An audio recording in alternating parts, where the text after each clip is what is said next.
All Rise is a podcast where you're the jury. We'll put Christianity and other worldviews in the courtroom as we address the claims for and objections against the Christian faith, all from a legal perspective.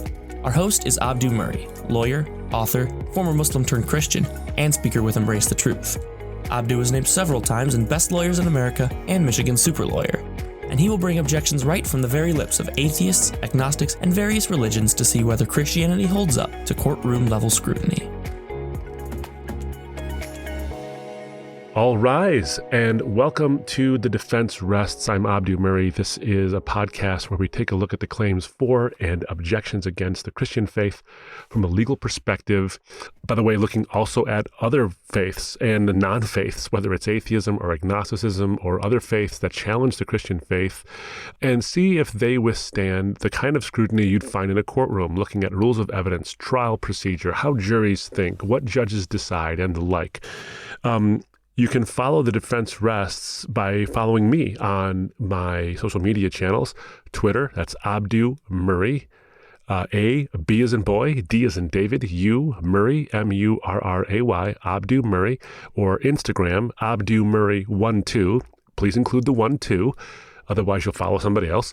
And Facebook. My public figure page is Abdu Murray. And what you can do is leave a comment about these episodes. If you have an objection you'd like to raise, or you would like answered or addressed, or even a claim in favor of the Christian faith from a legal perspective. And we'll see what we can do. And maybe you'll find your claim, objection, question, whatever it might be, on a future episode of The Defense Rests. I would love to hear from you about how this podcast is helping, or even if it's not helping, and hear your comments as well. Now, last time, this is part 2, actually, because last time in the episode, we discussed how to assess credibility of a witness, but whether we should actually give certain witnesses greater weight than maybe their expertise or even their experience deserves.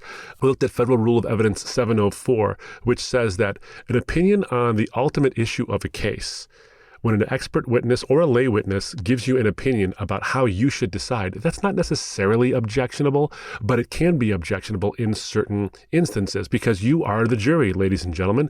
You are the jury. You are the ultimate trier of fact. You're the one who decides whether or not the evidence is in favor of God's existence, that the God of the Bible is actually the God that exists, and whether or not the claims of Jesus Christ actually hold water. You're the one who decides that. Now, we employ the witnesses, whether lay witnesses who tell us about their experiences or their views, or expert witnesses who have a long list of letters after their names, who make them sound impressive, and oftentimes they are quite impressive. And we decide whether the experts in favor of or against the Christian faith or any other belief system are credible, and then we make our decisions based on that. But oftentimes what happens is an expert who is impressive, who does have a pedigree that's worthy of our consideration, will go beyond their level of expertise or their area of expertise and give you an opinion that suggests that you should follow their views, even though they're not experts in that, because they happen to be experts in something else. We also discussed the element of bias, that oftentimes there are witnesses, including experts, who tend to testify for only one side. They tend to testify only for the defense, or only for a prosecution or a plaintiff or whatever it might be.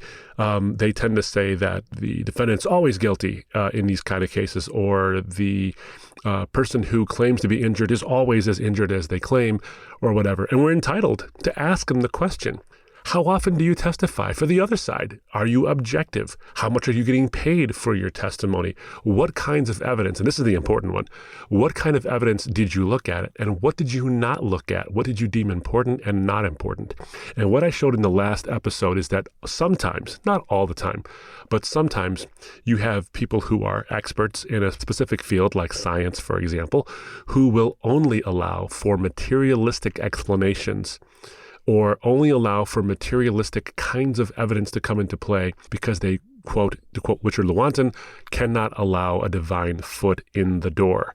And the evidence I gave, or the testimony I presented, and I called to the stand Dr. Neil deGrasse Tyson, who is in fact an expert in astrophysics. When he was asked, do you believe in God? He started off his answer scientific sounding about observing the universe, but then delved into philosophy. And my argument was, he certainly is entitled to his opinion, and we're entitled to listen to his opinion and give it certain weight. But it shouldn't be given any more weight as an expert, because he's not an expert in philosophy and theology. He's an expert in science, but he's not an expert in philosophy and theology. And so we can give it weight, but we ought not to give it undue weight.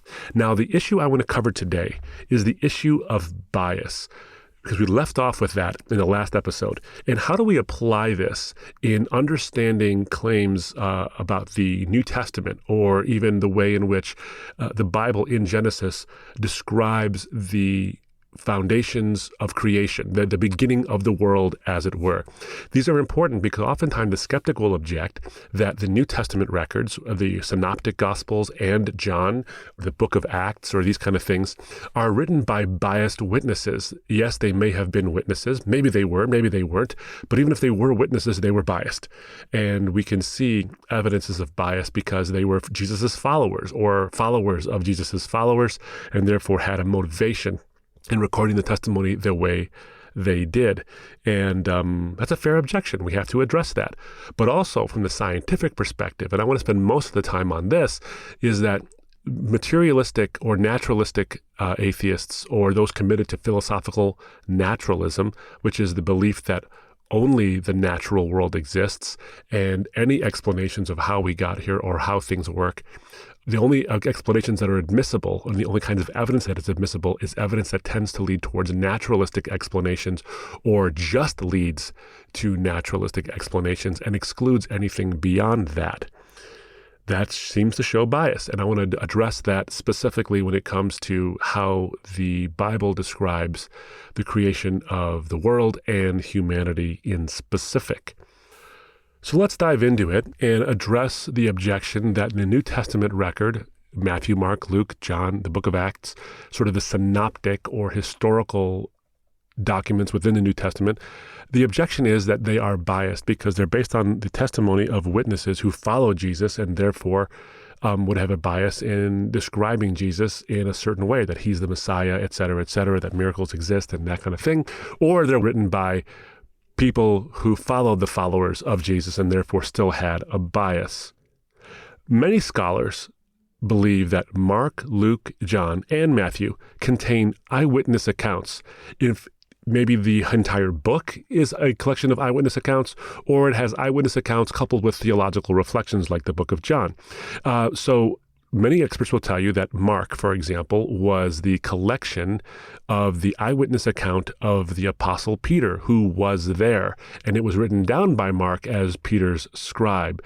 That Luke and Matthew collected eyewitness testimony, which is why they name certain people in certain ways, or even hide certain names, because those witnesses might be in danger, and revealing their names might subject them to persecution or something like that. But most experts will tell you that at least to some degree, Matthew, Mark, Luke, and John, and of course the book of Acts, which is Luke basically part 2, contain eyewitness testimony and eyewitness accounts. Now, the common objection is even if they are eyewitness accounts, they were biased and wanted to embellish the story. Now, is that true? Now, there's a couple of ways you can assess this. First, we should ask the question, is there corroborating evidence outside of the testimony to suggest that the witness, though may be biased, is actually telling the truth based on other people who might have a counter perspective on these things? And without going into the detail, and other episodes we have gone into the detail on this, yes, for the New Testament record, there is evidence outside of these particular testimonies of eyewitnesses within the New Testament record. There is corroborating evidence for it. But also, we have to ask ourselves, does the account include details we would not expect to find in a blatant or biased embellishment, like embarrassing details that tend to paint the witnesses in a bad light? And again, I've discussed this in previous episodes, but yes, the New Testament record does include this. Peter, in the Gospel of Mark doesn't paint himself in the best light all the time. And in Matthew, Mark, Luke, and John, and the book of Acts, sometimes very heroic figures who otherwise would seem like the paragons of virtue or stalwart companions of Jesus are not painted in the best light possible. They are seen as sometimes cowardly or afraid or driven by selfish ambition or agendas. So we see indicia within the testimony that suggests that they're credible. So those are a couple of ways to look at it. And like I said before, I've gone into this in some detail in previous episodes, so I won't belabor the point here. But there's also something else to ask when it comes to bias in witnesses. And the question is this: just because somebody was there or might have an agenda doesn't mean that their testimony is automatically suspect or excludable. I'll give you a couple of examples of what I mean. First, you look at survivors of 9/11, the September 11th attacks in 2001. There were those who saw what happened. They were in the building. They escaped one of the Twin Towers, or they escaped the horrors at the Pentagon, and will tell you what they saw. Now, some of the testimony could be faulty because sometimes eyewitness testimony in the heat of a moment can be a little misleading, and you have to get corroborative evidence on that, and we have some of that. But what we don't want to suggest is that, no, planes didn't fly into those buildings, and no, there wasn't a terrorist attack, just because the people who are reporting it have an agenda to say, yes, I was there and it happened. Just because they were there and maybe even have a political agenda, even if it's far afield of the testimony they're giving, doesn't mean that we have to discount them. We should corroborate it, we should scrutinize it, but we shouldn't discount it. Another example is those who survived the sinking of the Titanic. Should we doubt that a ship named the Titanic sank in the North Atlantic because it struck an iceberg and there were only half the number of lifeboats available, just because the survivors of the Titanic disaster were there, were laced with emotion and maybe angry at what happened? Well, no, we can still say that at a minimum, what we know is that the Titanic existed, that it sank, and that maybe the lifeboats weren't half what they should have been. We can be pretty certain about that, despite the fact that all the witnesses who were testifying to it were there and may have had a particular scarring or emotional baggage that attaches to it. That happens, of course. Holocaust survivors. These are people whose testimonies have riveted us and should rivet us, and we should make lessons and learn lessons from their testimonies. But just because they were there and just because they had a specific horrific experience with all of that does not mean that somehow we should take their testimony and view it with the lens of undue bias. Is there bias there? Maybe someone has a political agenda. Maybe somebody has a historical agenda. Maybe somebody has an emotional agenda. But that doesn't automatically mean that just because a person was affected by the experience they had, that somehow their testimony about that experience is invalid. That would be the case for the New Testament writers, that the compilers of the eyewitness testimony in the New Testament, Matthew, Mark, Luke, parts of John, of course, or all of John really, but in one sense, parts of John in terms of the synoptic or the factual recording of Jesus' life, and the book of Acts, they were there. They had emotional experiences. They had experiences that were politically colored, not in the sense that they had a political bias, but there was an occupation by Rome. They had a certain set of political ideas behind them. They even had religious ideas, who they expected Jesus to be as the Messiah, that he was going to be a conquering military leader as opposed to a suffering servant as he was. So there's all kinds of baggages behind these testimonies. But just because they have certain baggages doesn't mean that the claim that Jesus claimed to be the Son of God, that he died on a cross and that he rose from the dead, that somehow those eyewitness accounts are false.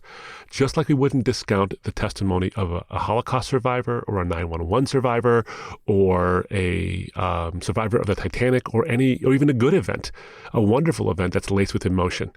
It doesn't mean we should discount them. We should scrutinize them and apply historical methods and the methods to determine if a witness is credible or not, but we shouldn't discount them just because they happen to be the progenitors of a certain ideology or view. Unfortunately, we tend to fall into this habit quite easily. We look at political issues.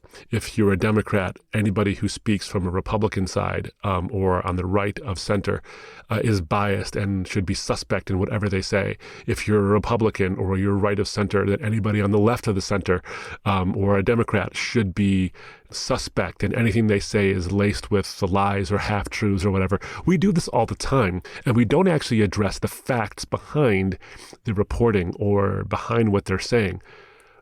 It's a very easy thing for us to do. We have to guard ourselves as jurors from engaging in a bias hunt. We have to be wary of it. We have to be vigilant about it, but we can't assume that just because someone has a particular viewpoint that what they're saying on a factual basis has bias. So I don't want to engage in a cynicism about all the testimony we get, but I do want to engage in skepticism. Maybe you've heard me say this before, and it bears repeating. You see, a skeptic is somebody who won't believe a claim until there's enough evidence for it. And when there is evidence for it, they will believe it. But a cynic is someone who won't believe a claim even when there is enough evidence. So a skeptic won't believe something until there's enough evidence. A cynic won't believe something even when there is. And oftentimes our own biases come to the fore because we think everyone else is biased. And if we think everyone else is biased, then maybe we're revealing more about our own hearts than we are about the hearts of the witnesses we're assessing. But let's take it now over to the claims of the Bible about how the world was formed. Now, when you look at the Genesis account, Genesis chapters 1 through 11, but specifically let's focus on Genesis chapter 1. It describes that God created the universe, and he created the earth, and he created all living creatures on the earth. Now, there's lots of discussion and debate in-house within Christianity about what it all means, how it all happened, how long it took. And I'm not going to take a position either way or any specific way in this particular broadcast. There are those who believe in a literal 7 days of creation, that the Bible describes creation being done in 6 consecutive 24-hour periods of time, and that's how long it took. There are others who say that interpretation is faulty, that we can interpret the word day to be an unspecified age. The word yom in Hebrew can mean an unspecified period of time, and maybe the order of creation happened in that order, but it happened over a long, long period of time as well. There's a framework hypothesis which says that it's not really about the sequence, it's more about a framework of creation. There's a functional hypothesis as well that says that none of these is right, and there's also a hypothesis called mythohistory, that the Bible describes actual history in terms of the creation of the world, but it uses the language of myth, properly understood, by the way, not in terms of myth like the King Arthur legend or Robin Hood or, Pan and the various mythologies of yore, but in the sense that it uses mythological language to convey actual truths. That's a very rudimentary summary of what's called the mytho-historical method to understanding the Bible. Now, all of these methods would say that the Bible clearly says God is the agent causation of all of existence except for himself. He never began. Everything else did begin because of God's divine decree and his creative power. Now, what's interesting about that is this, is that the Bible describes sequences. It may describe them out of sequence, whatever it might be. People of different views have different ideas on this. But the Bible describes that God is the agent of creation. And it describes that God is the one who created humanity, specifically the first two people, Adam and Eve. And there's, again, some interpretation on this. There are those who would say that they're Christians who believe in evolutionary creationism. Francis Collins is a good example of a brilliant mind, a committed Christian who believes in evolutionary creationism, that God used evolution to create the first people, Adam and Eve, and that kind of thing, and that he believes the Bible wholeheartedly. So there are people who do that. Now, my point in saying all of this is that the Bible describes God as the agent of creation, but it doesn't specify with a scientific specificity how God did all that. Perhaps you can read into the Old Testament in terms of the Genesis account. a sequence of creation.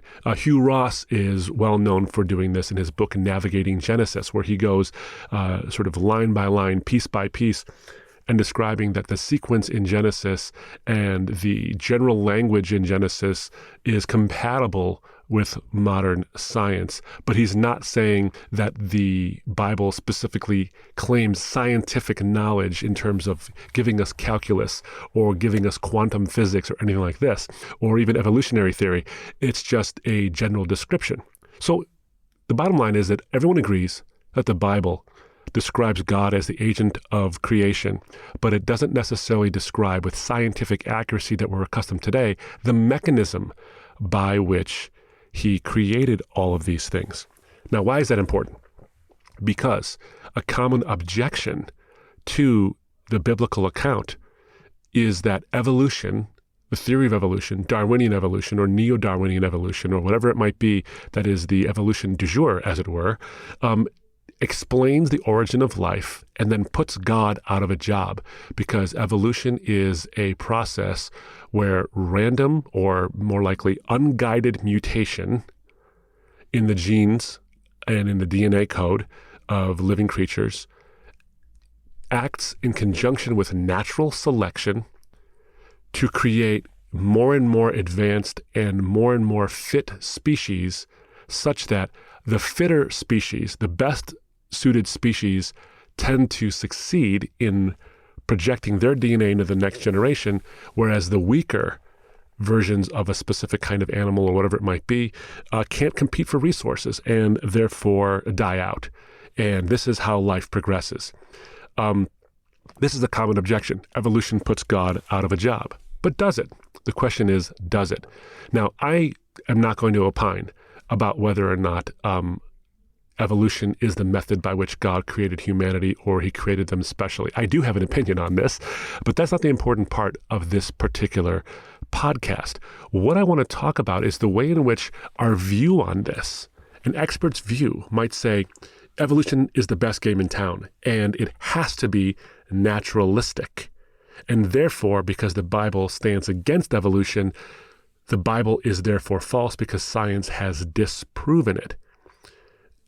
I want to challenge that. Again, I'm not taking a position one way or the other on whether God used evolution to create humanity. I actually tend to be, show my hand here, I tend to be skeptical of the evolutionary explanation, because I just find the evidence to be lacking or problematic, and in some cases seriously problematic. But that's not my point. Here's the question. Does it have to be the case that evolution puts God out of a job? Here's why I think that kind of a claim, that evolution puts God out of a job, actually is evidence of the bias of the person making that claim, whether a scientist or not. See, someone might say that evolution through mutations and natural selection is quote-unquote random or quote-unquote unguided, which means that there is no God involved in it. But that goes too far and reveals the bias one might have, or just their ignorance about what the terms actually mean. It would be, in other words, to testify to the ultimate conclusion of the matter without warrant. And remember from our last episode, what I said is that experts may testify as to the ultimate conclusion of a matter, saying, oh, the defendant did it, or whatever it might be, if they have the proper foundation. But if they don't, they can't do that, and they certainly can't tell you, the jury, how to decide a case. And in this case, if someone says, random or unguided mutations acting with natural selection must mean that God is not involved, that goes too far, because it is going beyond the evidence. It is taking something scientific and then extrapolating it into metaphysics or philosophy or theology, and then telling you, based on science, what to think philosophically. Do you see the leap that's being made there? That is a leap, and that is evidence of bias or agenda, and we should be suspicious of it. And here's one reason why. What happens is we often misuse or misunderstand certain terms, and we don't bother to find out what those terms mean, which is another evidence of bias, by the way. And this is true of Christians and non-Christians alike. So when an evolutionary biologist says that evolution is the process where by random or unguided mutations acting in conjunction with natural selection produces speciation or produces new species, they're not saying by random or unguided that there can't be a God behind it. The term random or unguided does not mean that. What it basically means is that a mutation within the genome that produces different phenotypic structures or physical structures. So the chemical mutation produces a physical difference that allows that species to compete better for resources than other species or other animals. That process is random or unguided. And what that means is not that there's no intention behind it, but that the mutation occurs without a view toward the benefit or the detriment of the host. In other words, the mutation isn't there with a view towards the advancement of the host. It might be, but maybe not. We just don't know. So we call it random or unguided because you would say it is a physical chemical reaction that happens for reasons that may or may not have anything to do with a view towards the advancement of that particular species or that particular organism. It could very well be that certain mutations could come about through circumstances that God puts in place, knowing that the mutation will ultimately result in human beings to come to exist. It could be that way, but maybe not. But the problem is when scientists go so far as to say that random, unguided mutations could not be brought about through circumstances that God puts in place, knowing that it will result in human beings, when they say that, that is going beyond their expertise, and it's going beyond their field, and it is evidence of bias, because random and unguided does not mean that. In fact, I call to the stand Dr. Richard Dawkins, obviously a committed atheist. He is a biologist and an evolutionary biologist, an expert in his field. I think he sometimes goes way far afield of his expertise in discussing philosophy and matters of theology and the Bible, which he misinterprets quite often. But here's a clip of Dr. Richard Dawkins, I think fairly, describing what random actually means. Yes, of course I could, as my life's work.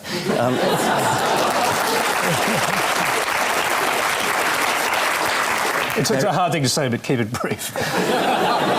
There's random genetic variation and non-random survival and a non-random reproduction, which is why, as the generations go by, animals get better at doing what they do. That is quintessentially non-random. It does not mean there's a purpose in the sense of a human purpose, in the sense of a guiding principle which is thought up in advance. With hindsight, you can say something like a bird's wing looks as though it has a purpose. A human eye looks as though it has a purpose, but it has come about through the process of non-random natural selection. There is no purpose in the human sense. There's a kind of pseudo-purpose, but it's not a purpose in the human sense of conscious guiding. What Dr. Dawkins is basically saying is that the process of selection, he wasn't talking about mutation in this particular instance, but the process of selection works in such a way that the fitter species, the more suitably adapted to survival members of the species, procreate with more adaptable genes just by virtue of the way the system is set up.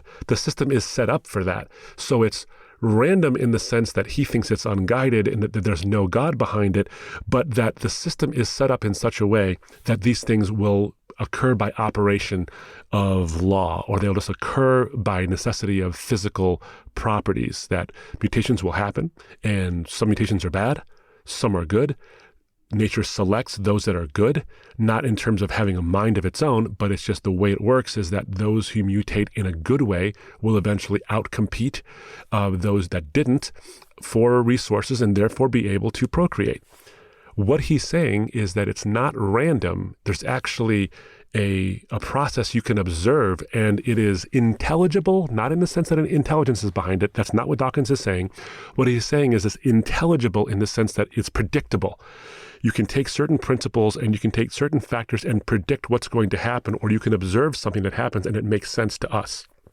The problem is that what Dawkins and others have said outside of this is that this couldn't be set up on purpose or by a purposeful mind. Did you get it? It's important you get this. What he's saying is that, yes, this is the process. unguided mutation, which does not have in mind the benefit or the detriment of the organism, it just happens, coupled with natural selection, which is just the way the world works. When you put all that together, you get species that survive better and procreate better, and those that die out. What he's saying, though, it goes beyond science when he says that that process I just described and that he would describe could not be instituted by God to produce us. That goes beyond his expertise, and it is testifying to the ultimate conclusion and telling you, the trier of fact, what you ought to decide apart from their expertise. In other words, what I'm saying is this, is that we ought not to give their testimony more weight than it actually deserves. And the fact that they're willing to go there shows evidence of bias. Now, this goes back to the idea of philosophical naturalism, which is the belief that only physical evidence and especially naturalistic explanations can be admitted in our pursuit of truth. Remember the testimony of Richard Lewontin that I expressed in the last episode, where Lewontin said that no matter how absurd, no matter how counterintuitive, no matter how unsubstantiated our claims might be, we have to side with science. Actually, what he's saying is materialism, which is the belief that there is nothing outside the material world. We have to side with that because we cannot allow a divine foot in the door. In other words, he has discounted the possibility of any other evidence supernaturally to exist to explain the way things are. If we can find a naturalistic explanation of things or see a naturalistic mechanism, the explanation for the mechanism itself must be naturalistic because we can't allow a divine foot in the door. But isn't it at least possible that even if we found an evolutionary mechanism by which human beings came about, and again, I remain very skeptical of this, but let's just assume for the sake of argument that we could find a evidence to substantiate a evolutionary explanation for how we all came about, why does it necessarily have to be the case that God couldn't have been behind it? And if you're not willing to go there and admit any evidence that suggests he was, then that is evidence of bias. And here's the beautiful thing, friends. This goes back to what I was saying about the way the Genesis account actually works. Genesis describes God as the agent who caused the natural world. He spoke and the universe leapt into existence, and it describes various details of that, but it doesn't go into scientific details. It describes that he created the universe, that he created the laws of physics, that he created life on this world and humanity, but it doesn't describe with scientific specificity how he did that. Here's the beautiful thing. That means that the Christian, and I'm quoting Dr. Bill Craig on this, that means that the Christian is open to follow the evidence wherever it leads. If the evidence leads towards an evolutionary explanation of the way in which human beings came about, that would not necessarily be incompatible with certain interpretations of the Bible, which means that we're allowed to go there if the evidence warrants it. There are some issues we have to work out, of course. But if there's also evidence that evolution did not happen, that that's not the way God created us, then we're allowed to go there too. In other words, the Christian is open to the evidence wherever it may lead because the Bible does not hem him in or hem her in to a predetermined conclusion on this. We're allowed to go where the evidence leads. But if you're a naturalist, you are hemmed in. You have excluded all other possible evidence. And if you exclude all other possible evidence, then you are running into a problem because that shows evidence of your bias and it shows a narrowness of understanding the evidence. I have shown that expert witnesses are not qualified to testify, and I have examined witnesses as well because they're not willing to look at all the evidence. It shows evidence of an agenda. But let me close with this.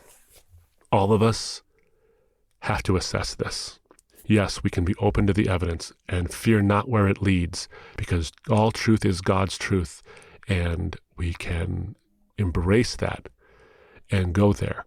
But as jurors, you, ladies and gentlemen of the jury, be careful of your own biases. Yes, we should scrutinize testimony from experts or otherwise and find out if there's bias or undue bias. find out if someone's got an agenda, but realizing that agendas and bias don't necessarily discount someone's testimony. We have to give it the weight it is due. We don't give experts more weight than they are due, and sometimes they're due tons of weight, and other times they're not. But if we are excluding evidence based on our biases, well, that's an issue too. We have to examine our own hearts on this. There's a process called voir dire, V-O-I-R, then the next word is D-I-R-E, where lawyers, sometimes judges, will ask the potential jurors questions about their biases. Could you decide fairly in this particular matter? Have you been the victim of a crime before? What kinds of crimes have you been a victim of? Have you been a defendant in a case? Have you been wronged by a company? All these things, we try to find out what motivations someone might have. But we always ask the question, can you put all that aside and decide fairly in this case? And sometimes the answer is no. And sometimes the answer is yes. See, we're trying to find an unbiased jury. Is that always possible? No. In fact, I would even warrant to say to you that it's never possible. Everyone comes to the table with their biases. What we try to do through the trial process and try to encourage witnesses and jurors, especially jurors, to do is to recognize their bias, try their best to put it aside, and go where the truth leads. I think the Bible is a good paradigm for this, is that it describes the way God created the universe, but allows for the mechanisms to be explored. And so it is a science-affirming book, but it's also an evidence-affirming book. It allows us to go where the evidence might lead. So let's all be careful, friends. Lady Justice is blindfolded, not so that she remains ignorant, but so that she remains unbiased. And that is what we ought to do, is weigh the scales and find out where the truth leads. I think it tips in favor of the Christian faith based on the expert testimony I've weighed. Maybe you'll find the same too. Until next time, ladies and gentlemen of the jury, the defense rests. To find out more about our ministry or to donate, visit our website at embracethetruth.org. All Rise is a production of Embrace the Truth.